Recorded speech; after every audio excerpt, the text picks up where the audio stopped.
Good evening and welcome, welcome, welcome to my tea party. Yes, this is the show where I drink tea out of each and every one of my Hall's ceramic teapots. Whew, rough night for me, but hopefully a nice relaxing night for you. This is the kettle I got from Walmart. It's got this cool little cork thing going on with it. Some Walmart stuff is really cool. I know people are like, Target's nice, but seriously, got this from Walmart. It's awesome. It's a Badu or something like that, or a Bodu or a Badu, or I don't know what it's called. That's not important. What is important is that I have 11 teapots. That is 11 cups of tea. So I'll be telling you about each teapot that I'm drinking out of. I am going to actually use 2 different teapots for the stuff like milk and sugar. This is part of the tea for 2 set. It came with, it's supposed to have 2, but it only has 1. I only got one of them from my Uncle Ralph. It was meant to have a pot for hot water, which this is. See, the spout is kind of a snub-nosed spout. Like a kind of aggressive looking, even though it's smaller. But this is what I'm going to be pouring milk out of until the very end, where I drink a cup of tea out of this. And this is a Boston knob with a sunken lid. I have my sugar in there. So these 2 I'll be using throughout the series. And I'll probably be doing some reading. And well, I know I'll be doing some reading. Maybe some beat poetry, maybe a little Dostoevsky. Might throw some Dr. Seuss in there. And hey, if it gets really crazy for me, which it's bound to with all the caffeine, of which I'm just using black tea, just 1 bag. I might be doing handstands, and if I do handstands, I'll try and make them very ASMR for you. Anyway, I will also be cutting away a lot because I know I'm going to have to tinkle quite a bit. Not only am I not going to get any sleep from the caffeine, but I might be up a couple of days going to the bathroom constantly. But my pain, I hopefully, is your relaxing gain. So let's put the kettle on, heat up some water, and get started. Okay, the first teapot I'd like to talk about is what Hall's Ceramic Company came out around 1938. This is just a regular marine design. It's beautiful. If you'll notice how brilliant the colors are, it's kind of tough because the ring light is making it a wee bit obsequious. Anyway, it was advertised as something easy as picking up a purse. Don't see a lot of fellas drinking out of this after that advertisement. However, it was very elegantly designed. It's just so beautiful. I love like the gold leaf looking things here. And the spout, it's a very feminine teapot. It's my favorite. And my personal name for her is Millicent. When I saw her, I fell in love immediately. And she was the first one that I really, really, really wanted. So the tea is heated up, or the water is heated up. I'm just gonna open this tea bag.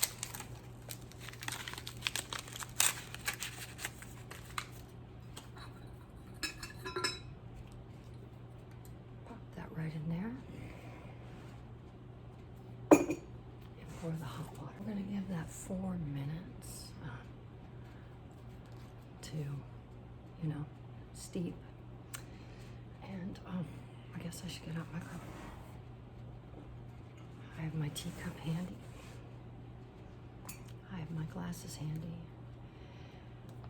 And I couldn't find Dostoevsky, but I did find a little bit of Tolstoy. I hope this isn't a copyright issue for a couple of reasons.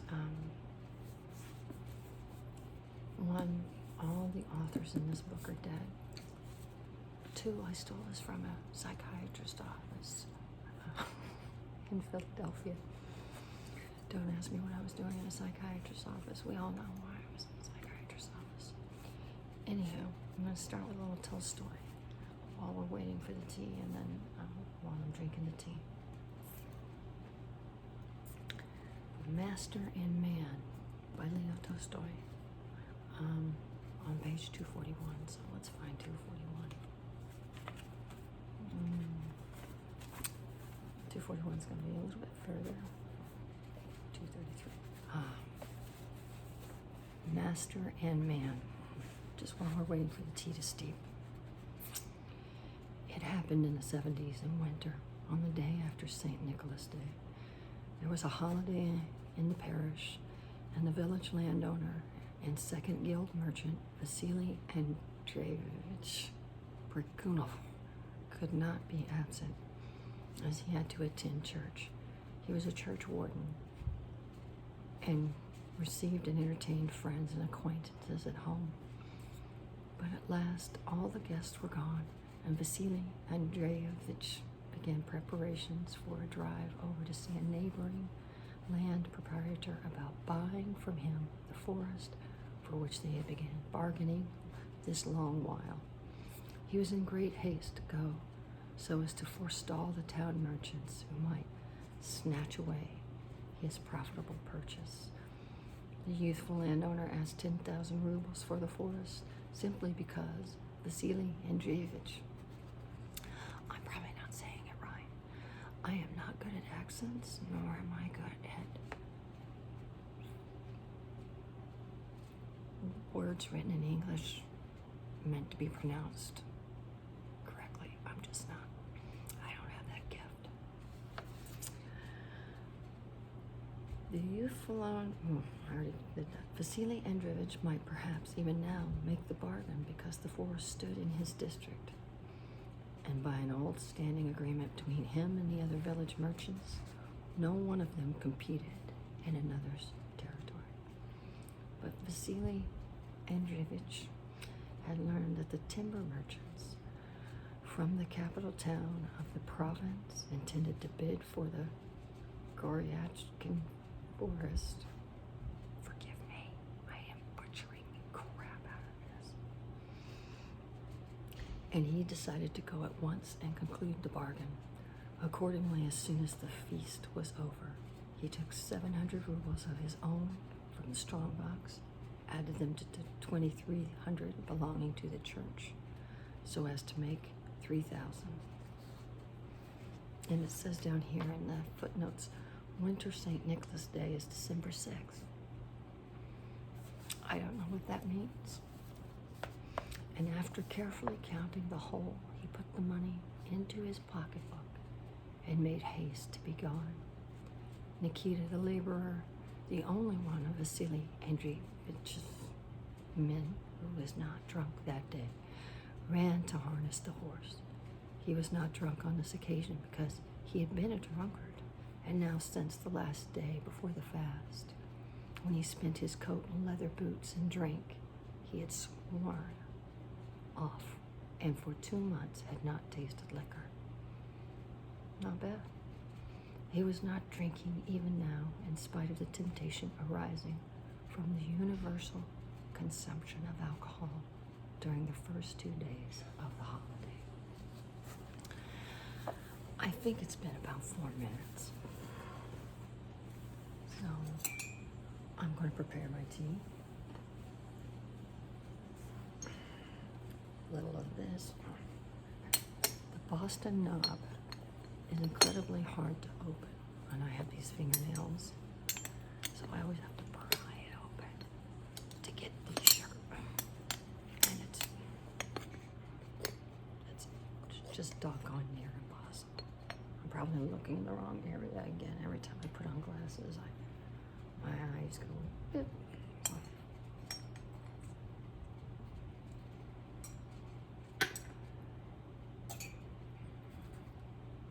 And I'm going to take my 1/2 of Tea for Two set, which was meant for hot water, and which I am using for milk.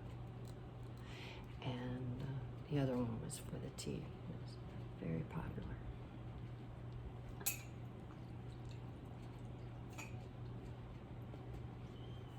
Let's see if it's as easy as picking up a purse.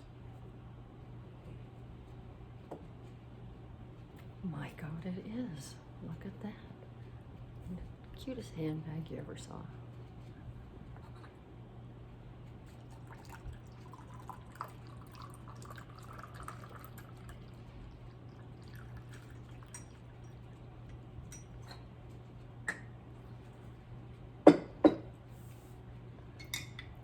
You know, with 11 teapots and so many classic stories to butcher on YouTube. This might be a two-parter. You never know. This might be a two-parter. Let's see. Oh, so good. So good. I'm not an alcohol drinker. I am a caffeine drinker. And my favorite form of caffeine is tea. It's just, I mean, I like coffee, but tea feels more light, more airy, more dignified. I don't know why. And it's just doggone patriotic, you know. Of course, I'm talking about the Boston Tea Party, which was not as ASMR as I'm hoping my tea party with you will be.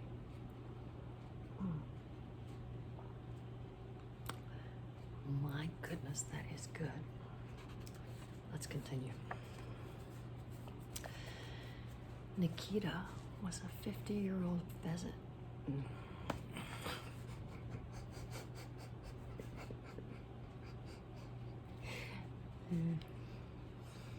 I'm not even partway into my first cup, and I've already called Nikita a pheasant. No, peasant from a neighboring village. No manager, as folks said of him, but one who lived most of his life with other people and not at his own home. You know, that's happening to me. I'm a peasant, not living in my own home, living at my sister's for now. He was esteemed everywhere for his industry, dexterity, and strength, and still more for his kindness and pleasantness. But he never lived long in one place, because twice a year, or even oftener, I didn't know oftener was a word, he took to drinking, and at such times, besides spending all he had, he became turbulent and quarrelsome. Vasily Andreevich had dismissed him several times, and afterward engaged him again, valuing his honesty and kindness to animals, but chiefly his cheapness. The merchant did not pay Nikita 80 rubles, the worth of such a man, but 40. Even that he paid without regular account, so he skipped a few payments. Poor Nikita.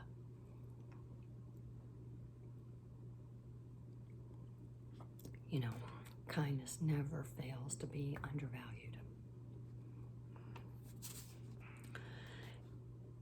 In small installments, and mostly not in cash, but in high-priced goods from his own shop.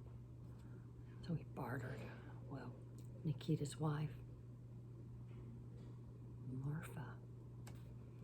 That's a name you don't hear. Marfa, M-A-R-F-A. That's just not a name you hear very often. A vigorous and once beautiful woman. Hark. Do I hear the sound of other people waking this morning? My sister's up. My sister's coffee maker always sounds like it's going to launch into space. You can hear it from up here. It's crazy.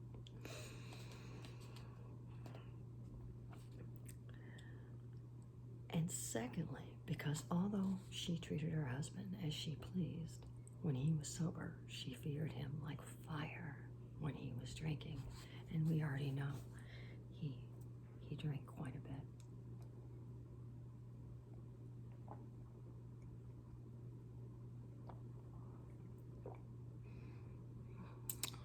One cup down. 10 more to go.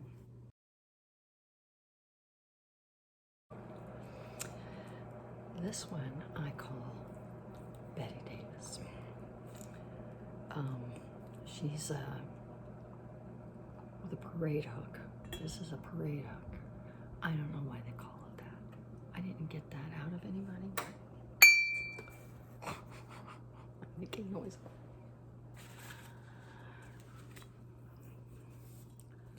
We're gonna drink out of her, and already I'm looking in the wrong area, I can tell.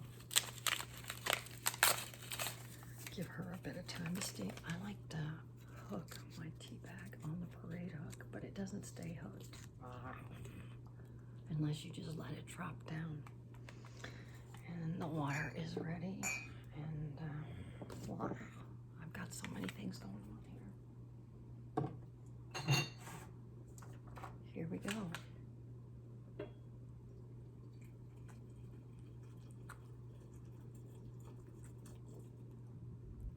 Okay. That sounded maybe like about a cup, right?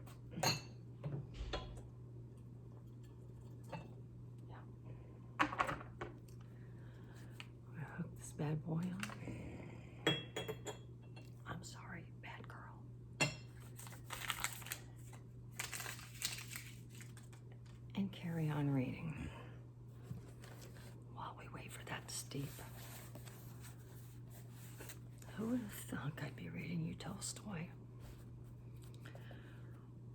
Once, when drunk at home, Nikita apparently, to revenge himself for all the submissiveness he had shown his wife, when sober, broke open her box, took her best clothes, and seizing an axe, cut to shreds all her dresses.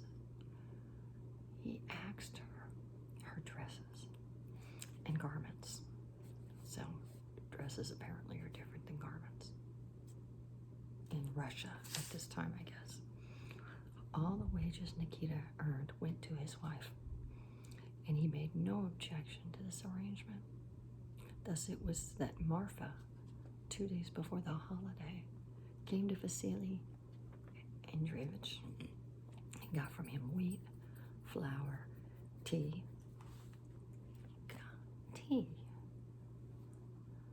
sugar, and a pint of vodka. Yeah, always the vodka. Always the vodka. About 3 rubles worth in all, and 5 rubles in cash. And she thanked him as for a special favor, although at the lowest figure, Vasily Andreevich owed 20 rubles. What agreement did I make with you? Said Vasily Andreevich to Nikita. If you want anything, take it. You will work it out. I'm not like other folks with their delays and accounts and fines. We are dealing straightforwardly. Hardly. You work for me and I'll stand by you. Spoken like a true boss. Talking in this way, Vasily Andreevich was honestly convinced of his beneficence, don't know, to Nikita, and he was so plausible that all those who depended on him for their money, beginning with Nikita, confirmed him in this conviction that he was not only not cheating them, but he was doing them a service. I've met a lot of people like this. You're nice nice to them, and they think they're doing you a favor. That has happened to me multiple times, especially dating. I understand, Vasily Androvich. I do my best. I try to do as I would for my own father. I understand, all right, answered Nikita, though he understood very well that Vasily Androvich was cheating him. At the same time, he knew. He felt that it was useless to try to get the accounts cleared up. While there was nowhere else to go, he must stay where he was and take what he could get. It's a bummer.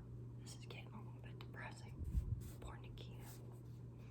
Now, on receiving his master's orders to put the horse in, Nikita willingly and cheerfully, as always, and with a firm and easy stride, stepped to the cart shed, took down from the nail the heavy tasseled leather bridle, and jingling the rings of the bit, went to the closed stable, where by himself stood the horse which Vasily Androvich had ordered harnessed. Well, silly, were you lonely? Said Nikita, in answer to the soft, welcoming whinny which greeted him from the stallion, a fairly good dark bay of medium height, with sloping quarters, who stood solitary in his stall. No, quiet, there's plenty of time. Let me give you a drink first, he went on, addressing the horse. I think Nikita's kind of lonely. I've been there, buddy. I have been there. As if he were speaking to a creature which could understand human speech. With the skirt of his coat, he swept down the horse's broad, double-ridged back, rough and dusty as it was. Then he put the bridle on the handsome young head, arranged his ears and mane, and throwing off the robe, led him away to drink. Picking his way out of the dung-cumbered stall, Mukherjee began to plunge, making play with his hind foot. Mukherjee is apparently the name of the horse. Mr. Ed would be simpler, but it's not Mr. Ed, it's Mukherjee, which I'm probably butchering that. I'm so sorry. Maybe I'll do better with the beat poetry. Pretending that he wanted to kick Nikita. He was pretending that he wanted to kick Nikita. Did you know that horses can pretend? I did not know that. I thought they really like to kick people sometimes. Wouldn't we all love to kick people sometimes? Come on. Who was hurrying him to the well.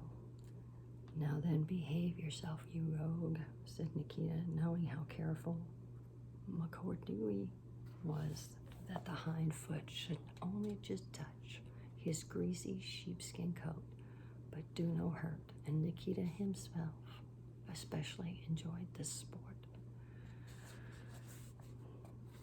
Sounds like Nikita was kind of like a little Dr. Dolittle or something. Anyway, here we go.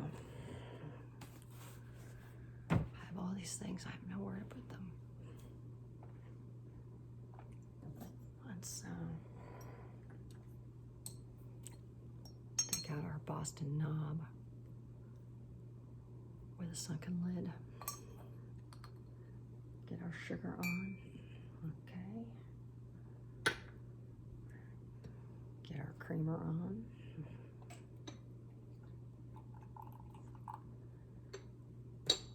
Let's see if Betty Davis is as easy to pick up as a purse. I hardly think so, but we'll give it a go.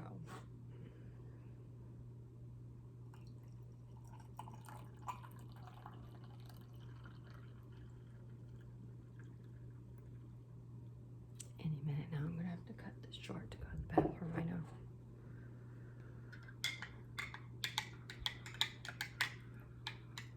The older you get, the less you're able to retain.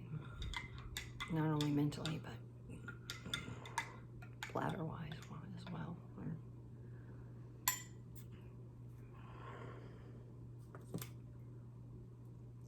And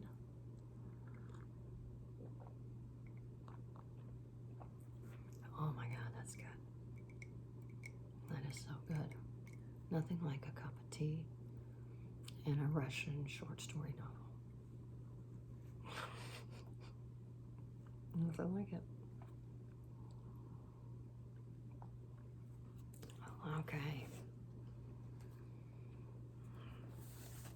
After drinking the cold water, the horse drew a deep sigh and moved his wet, strong lips, from which transparent drops fell into the trough.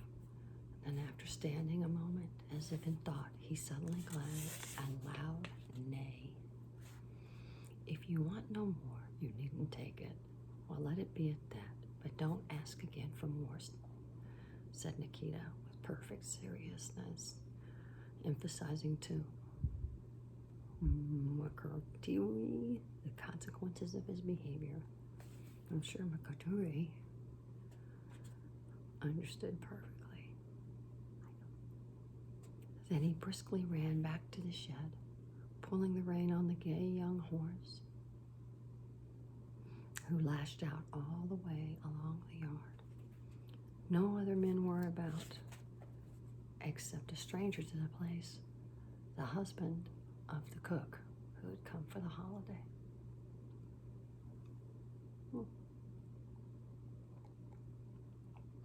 I didn't even know the cook was there, much less the husband of the cook. This is the first I'm hearing of this cook. The very first, and the first you've heard of the cook.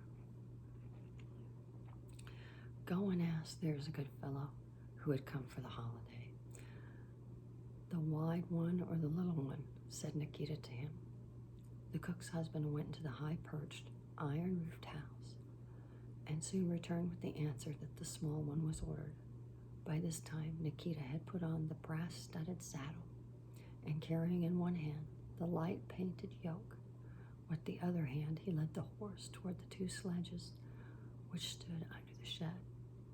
All right, the small one it is, said he, backing into the shafts the intelligent horse which all the time pretended to bite it in, and with the help of the cook's husband, he began to harness.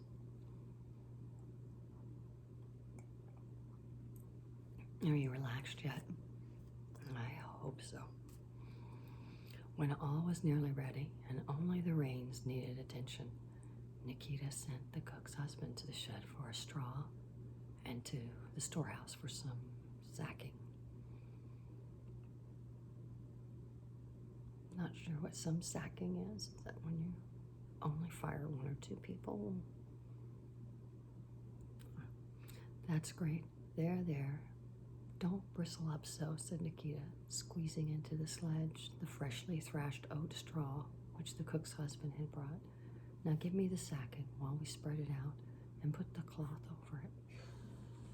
That's all right, just the thing, comfortable to sit on, said he, doing that which he was talking about and making the cloth tight over the straw all around. Always making like seats, comfortable seats out of straw and sacks. I get it now. I get it. I just caught up. Okay. Thanks, my dear fellow, said Nikita to the cook's husband. When two work, it's done quicker. What a wise sage Nikita is. So true.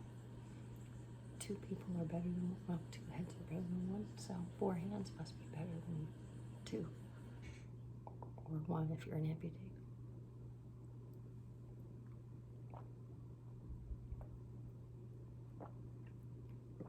Okay.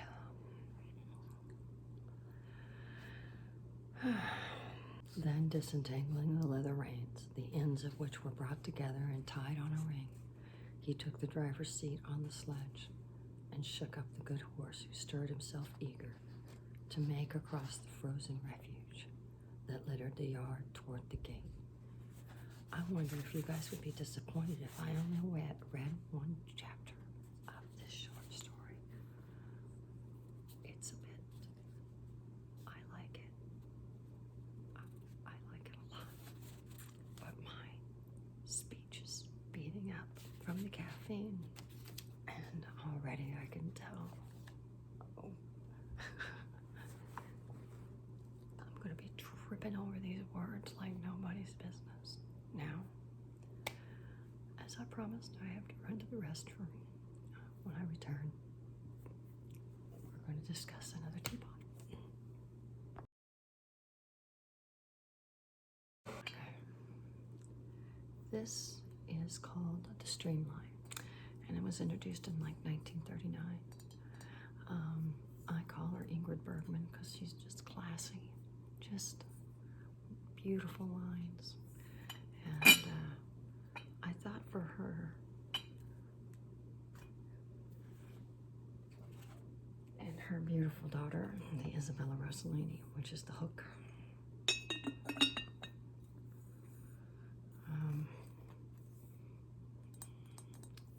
I thought we would do Chekhov. I don't know why. For those of you who are on tenterhooks, waiting to see what happened to Nikita and Vasily and their horse, Mercator, I can already tell I am just going to be stumbling through the book. I can read those things and enjoy them, but as we're talking that stuff out, I don't want to embarrass myself more than I already do, and we know that I do. So I'm going to start. Get our tea ready, ladies and gentlemen. Start Alice's engines. Okay, put that bad boy in there. Can you hear that? That's the sound of my heart exploding 2 hours from now.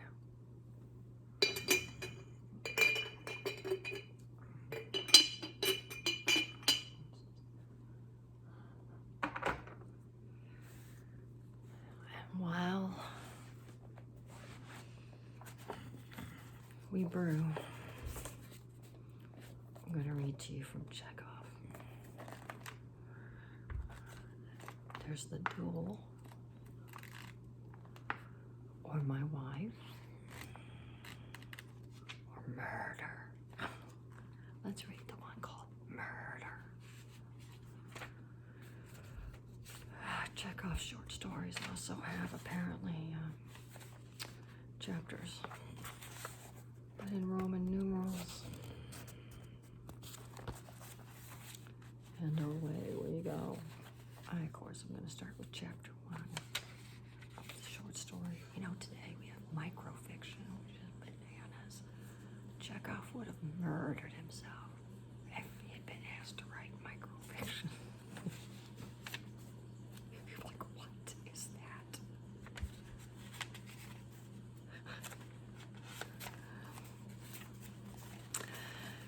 Here we go. While the tea is steeping out of the Ingrid Bergman,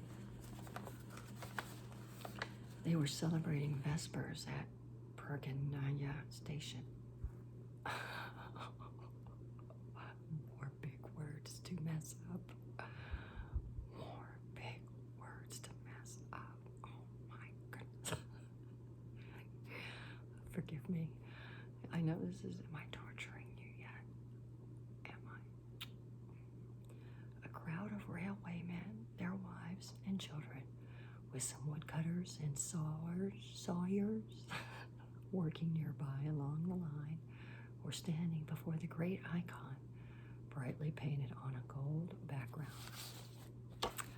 All of them stood in silence, spellbound by the glittering light and the howling blizzard which had blown up all of a sudden, although it was at the eve of Annunciation Day, and I'm not seeing any little spots down where they tell you what Annunciation Day is.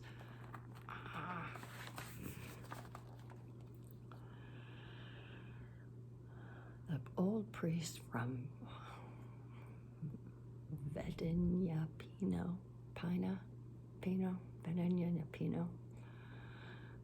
The old, you know, for some of these towns that I can't read and some of these names that I can't read, I'm just going to throw in a substitute. The old priest from Detroit was officiating and the singers were the precentor and Matvey Terekov. Matvey's face glowed with joy. As he sang, he craned his neck as though he wanted to fly up into the sky. He sang tenor and read the canon in the same sweet, persuasive tenor voice. While they were singing Song of Archangels, he waved his hand like a choir master and produced some extremely complicated sounds in his effort to harmonize with the old lay reader's hollow bass. One could see from his face that he was thoroughly enjoying himself. But then the service ended, the congregation quietly left, the place became dark and empty again, and that silence descended, which is found only at lonely stations in the open country or in forest when nothing can be heard except the moaning of the wind. All one feels is emptiness all around and the wretchedness of life slowly slipping by. Sounds like Chekhov needs a cup of tea. Just a wee cup of tea. Matvey lived near the station at his cousin's inn, but he did not feel like going home and sat at the counter in the refreshment room, talking in a low voice. We had our own choir at the tile works, and I must say, although we were just simple workmen, we were great singers. It was marvelous. We were often invited into town, and when Ivan the suffragan bishop took the service at Trinity Church, the cathedral choir sang in the right-hand stalls while we were on the left.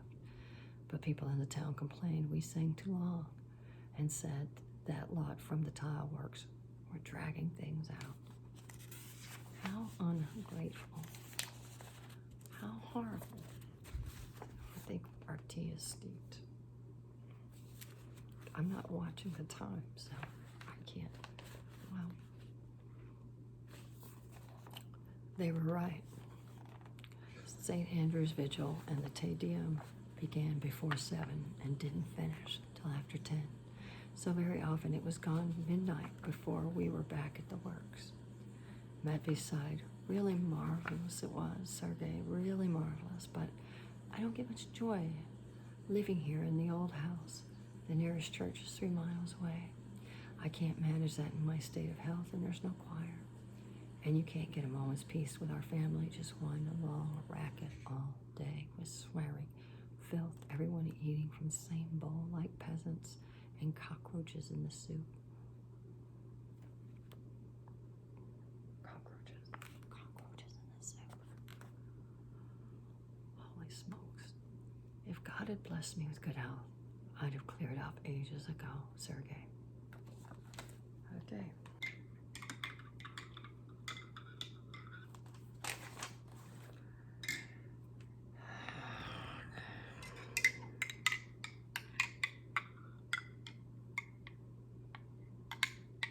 This is relaxing. Listening to me stir tea. Or is it annoying? Leave your answer in the comments. Not that I'll be doing this again. I'm gonna have a nervous breakdown. I know it. I'm gonna have a nervous breakdown. I'm going to be taught. Just like a big string of ting. By the time I'm on my 6th cup, I can tell you that.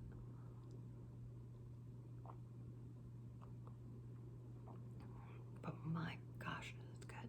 It really is. I hope you're drinking tea with me, herbal tea, of course. I can't do herbal tea. I have to do the hard stuff. Matvey Terekov was not old, about 45, but he had an unhealthy look. His face was covered in wrinkles, and his thin, weedy beard was already completely white, which made him seem a lot older. He spoke cautiously in a feeble voice, clasped his chest when he coughed. Then he had the uneasy, worried look of a true hypochondriac. He would never say what exactly was wrong, but He loved telling a long story about straining himself lifting a heavy box once while at the tile works, giving himself a rupture, as he put it, which forced him to leave his job and go back home.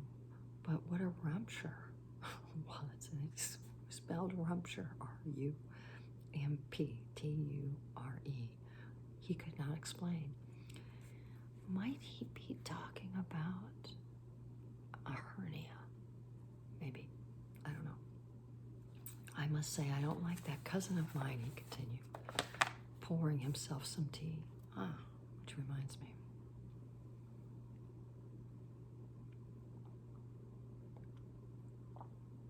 He's older than me. It's wrong to say things against him, and I'm a God-fearing man, but I just can't stand him. He's a proud, stern man, always swearing and tormenting the life out of his relatives and workmen, and he doesn't go to confession. Last Sunday, I asked him, all nice and friendly, let's go to the service at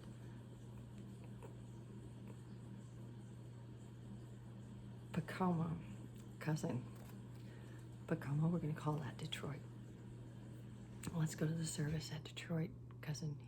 And he replies, not me, the priest there plays cards. And he didn't come here today either. He says the priest did. Detroit smokes and drinks vodka. He hates the clergy. He says his own offices and matins and vespers and his sisters, his lay reader. Oh, so it's like his own priest. While he's saying this, we beseech thee, O Lord, she's screeching away like a turkey hen with her Lord have mercy. Right simple, that's what it is. Every day I tell him, come to your senses, cousin Yakov, repent, cousin. But he just ignores me.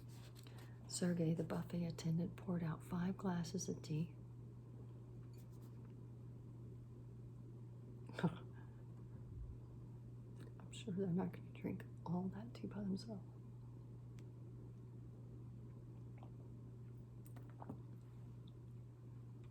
My earring just fell out. Pardon me, I've got to get it. I'm going to bend down, don't get excited. I've had so much tea, my earrings are flying out of my ears. Bananas. Completely bananas. Okay. I have weird ears.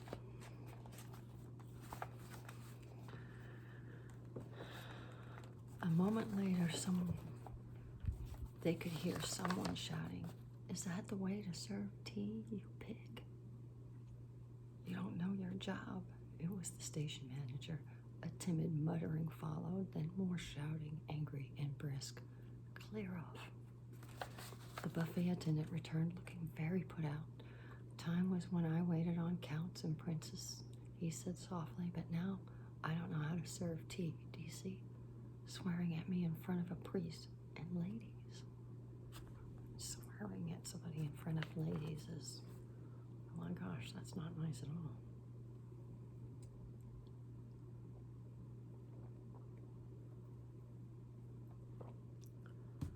Sergei, the buffet attendant, once had money and managed the refreshment room at a mainline junction in a country town. In those days, he used to wear coat and tails and a gold watch, but then he fell on bad times. All his money wasted on fancy equipment and his staff robbing him. Gradually sinking deeper and deeper into debt, he moved to a station that was not so busy.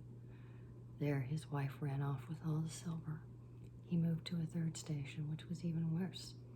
They did not serve hot meals there. Then he went to a 4th. After numerous moves, sinking lower and lower the whole time, he finally ended up at Detroit, where he only sold tea and cheap vodka, and where the only food he served was hard-boiled eggs and tough sausage that smelt of tar. He himself thought it was a joke calling it bandsman's food. He was completely bald on top, had bulging blue eyes and thick, fluffy whiskers. Sounds like a cat. Which he was always combing, peering at himself in a small hand mirror. He was perpetually tormented by memories and just could not get used to bandman sausage to the stationer's insults and the haggling peasants. In his opinion, haggling was just as improper in a station refreshment room as in a chemist's. He was ashamed of being so poverty-stricken and degraded, and this feeling of shame was his chief worry in life. So I have to go to the ladies' room again, pardon me, and we will then drink out of who I like to call Isabella Rossellini. Isn't she beautiful? Look at that. You just don't, it's just beautiful. So, no mean of being vulgar, just telling you how it is. And we're back to drink out of the Isabella Rossellini. Oh, the water's heated. Yay. So, again, this little hook thing. Isn't that cool? So, I dropped the tea bag.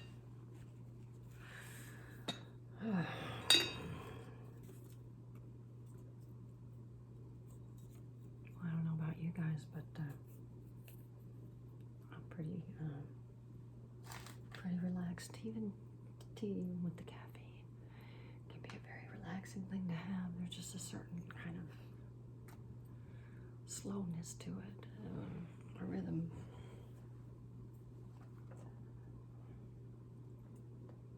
They used to make coffee commercials that way.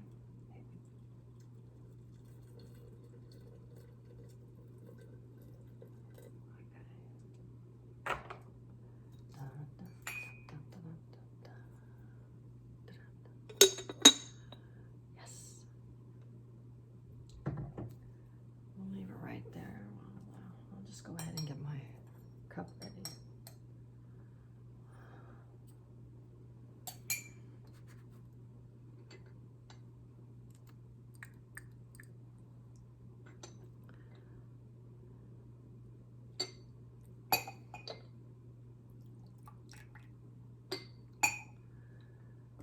Despite the fact that my nerves are probably going to be shot by the time I'm finished with this video. I think this is the most ASMR video I've ever done.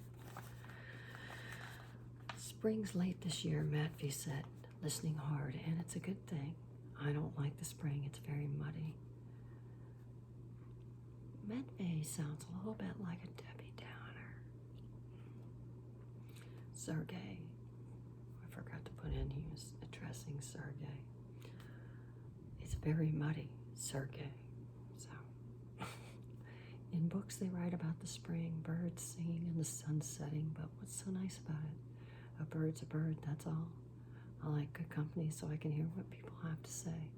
I like chatting about some religion or singing something nice in the choir, but I have no time for all of them with nightingales and little flowers. He went on again about the tile works in the choir, but Sergey was deeply offended, would not calm down and kept shrugging his shoulders and muttering. Matvey said goodnight and went home. It was not freezing, it was thawing on the roofs, yet it was snowing hard. The snow swiftly whirled through the air, and white clouds chased each other along the railroad track, dimly lit by a moon that lay hidden high up in the clouds. The oak grove lining both sides of the track kept up a constant roar. How terrifying trees can be when they are shaken by a violent storm. Matvey walked along the road by the track, covering his face and hands. The wind shoved him in the back. Suddenly he caught sight of a small, wretched-looking horse plastered with snow. A sledge scraped the bare cobbles of the road, and a peasant, his muffled head as white as his horse, cracked a whip. Matvey looked round, but the sledge and peasant had already vanished as if in a dream, and he quickened his pace, suddenly feeling scared of what he didn't know. Could it possibly be the blizzard? Might that be what he's scared of? He reached the level crossing and the dark hut where the keeper lived. The barrier was raised, and all around were massive snowdrifts of clouds of snow whirling like witches at a Sabbath. The track was crossed here by an old road, once a main trunk route, and still called the highway. On the right, just by the level crossing and on the road, was Derikov's Inn, an old coaching house. A small light always glimmered there at night. When Matvey arrived home, the whole house, even the hall, smelled strongly of incense. Cousin Yakov was still celebrating Vespers. In the corner of the chapel where the service was being held, facing the door, stood an icon case filled with old-fashioned family icons, all in gilt, and both walls to the right and left were covered with icons in the old and new style, some in cases, some without. On the table, draped with a cloth that touched the floor, was an icon of the Annunciation, as well as a cross made from cypress wood and a censer. Candles were burning. Near the table stood a lectern. As he passed the chapel, Matvey stopped to look through the door. Yakov was reading at the lectern, and worshiping with him was Yakov's sister, Aglaya, a tall, skinny old woman in a dark blue dress and white kerchief. Yakov's daughter, Dashutka,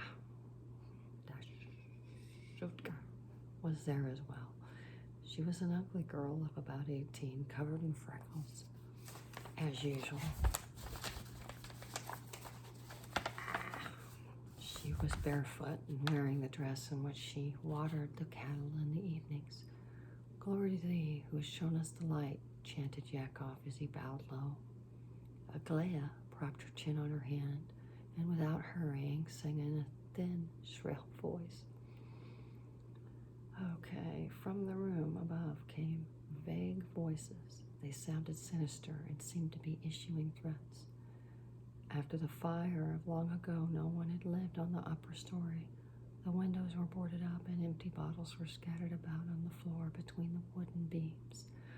The wind banged and howled up there, and it sounded as though someone was running around and stumbling over the beams.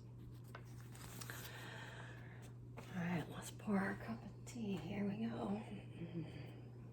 And it has the hook, so I don't have to hold the top. Isn't that clever? Clever, clever people.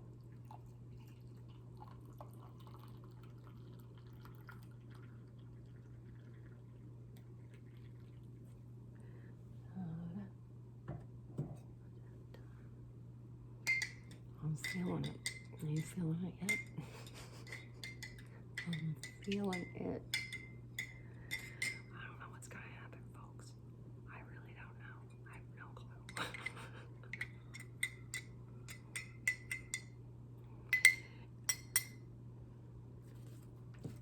You know, I could be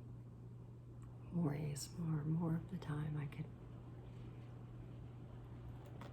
do things like pretend to do your makeup, pretend to comb your hair, pretend I'm fitting you for a suit.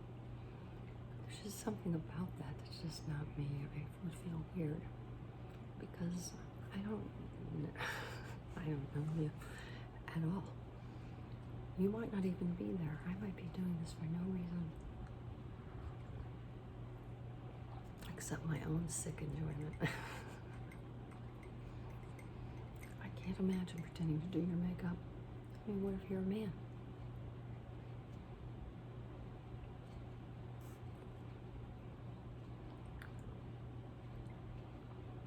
Yeah. There's some things that I could probably do differently. And that would be more in line with ASMR, but just make me feel creepy for some reason. I don't know. Pretending to do your hair. What if I pretended wrong and messed up your pretend hair?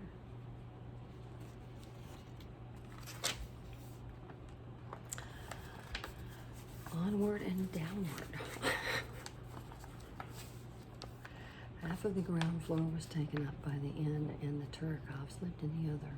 So when drunken visitors called at the inn, they could hear every word from their living room. Matvey lived next to the kitchen in a room with a large stove where they had baked the bread every day when the coaching inn had been there. Dashutka, without her own room, had her little space here behind the stove. At night, a cricket was always chirping, and mice scurried about. Ooh. Sleep on the floor with mice. No, no, no.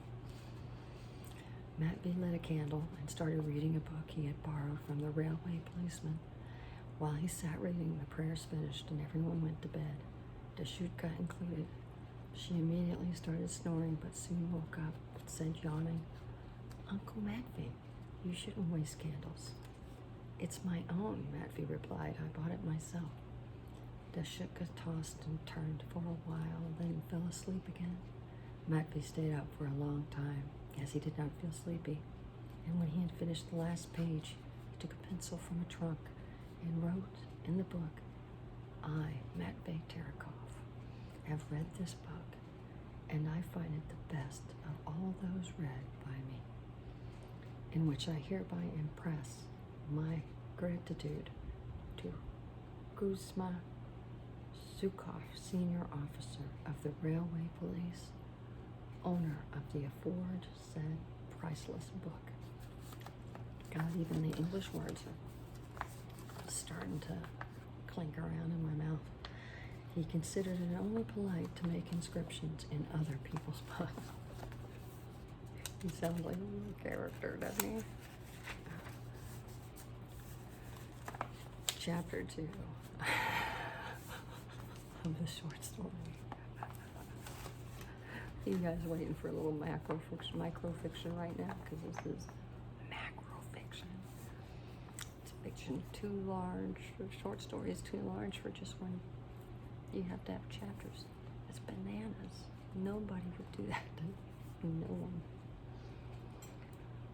When Annunciation Day arrived, after they had seen the mail train off, Matvey sat in the refreshment room drinking tea with lemon and talking. The buffet attendant and Constable Zhukov were listening. Let me tell you, Matvey was saying, even when I was a nipper, I was all for religion.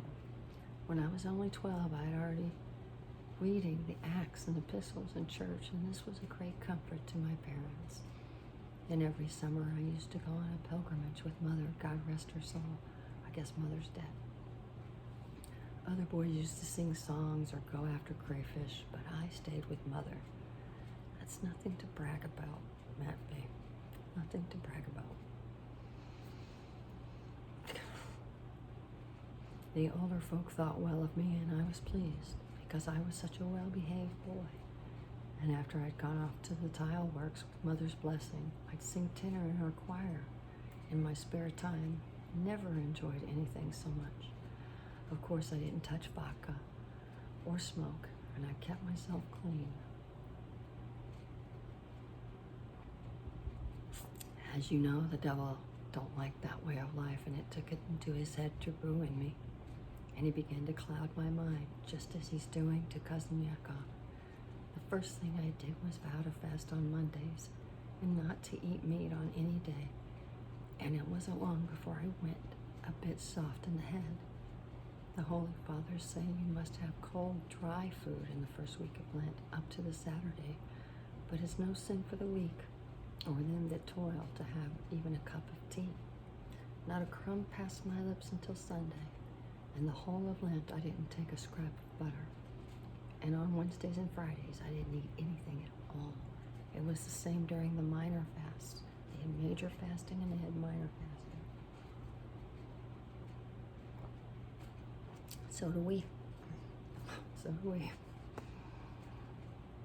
At St. Peter's Fast, my mates at the works had their fish soup, but I would just suck a dry biscuit. Some folk are stronger than others, of course, but I didn't find it too hard on fast days. And in fact, the harder you try, the easier it is.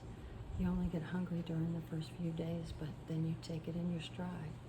It gets easier and easier, and by the end of the week, it's not hard at all, and all you have is that numb feeling in your legs as though you were walking on clouds. And what's more, I imposed all sorts of penances on myself. I'd get up at night and prostrate myself, drag heavy stones around, and walk barefoot in the snow. And I'd wear irons. It sounds like Matvey could have used the services of a a decent dominatrix. He might have been a happier fellow. You never know. You just never know.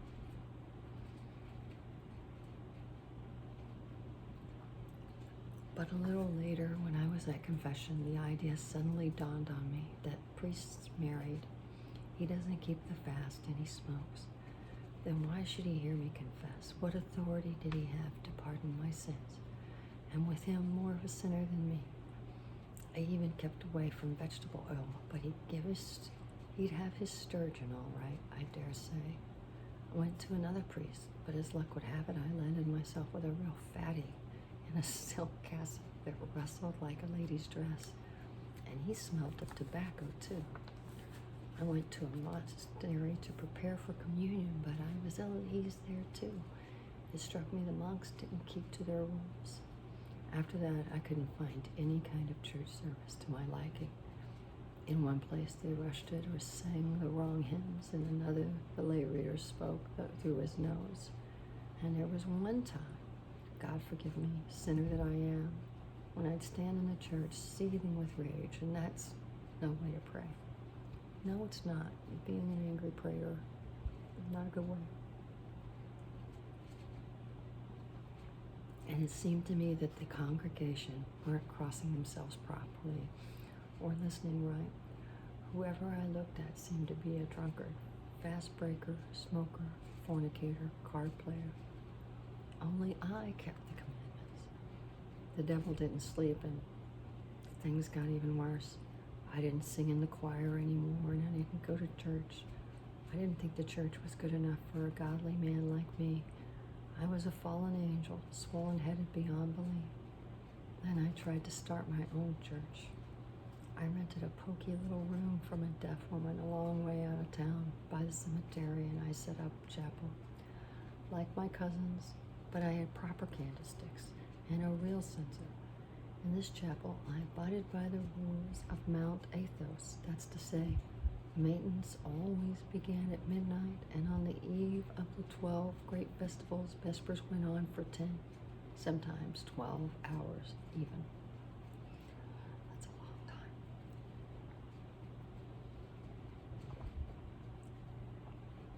According to their rules, monks couldn't sit while the psalms and parables were read, but I wanted to go one better, so I stood up the whole time.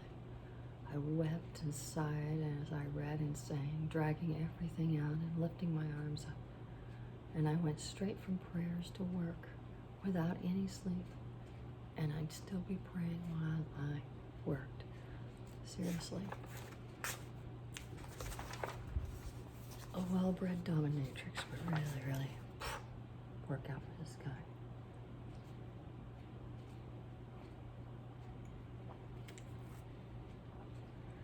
Okay. I, of course, have to go to the bathroom again. So I leave you for now.